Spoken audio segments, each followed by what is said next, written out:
Selon notre point de vue sur Terre, dans l'immense cosmos, les choses vont vite. Très vite. Par exemple, les coureurs automobiles qui s'élancent à des vitesses faramineuses. Cependant, quand nous changeons d'échelle, les théories scientifiques peuvent argumenter autrement. Depuis longtemps, il est prouvé par la théorie de la relativité générale d'Albert Einstein que nous voyageons tous à la même vitesse.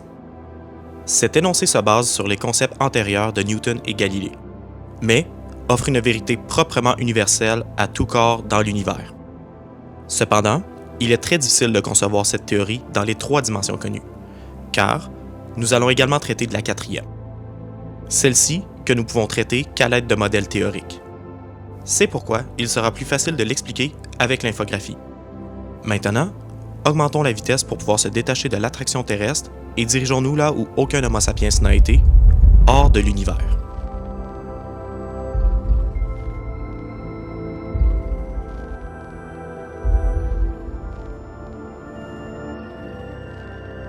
Le recul astronomique que nous avons pris est en fait pour comprendre le concept fondamental de gravitation. Imaginons-nous un astronaute flottant dans le vide spatial. Celui-ci, libre de toute gravitation de corps de masse assez grand pour créer un champ gravitationnel, va à la même vitesse que la voiture de course sur Terre, même si celui-ci nous semble immobile. Tout corps faisant partie du tissu espace-temps dans notre univers l'utilise comme un ascenseur. Celui-ci nous amène tous au même étage, à la même vitesse, soit à près de 299 742 458 km par seconde, c'est-à-dire à la vitesse de la lumière.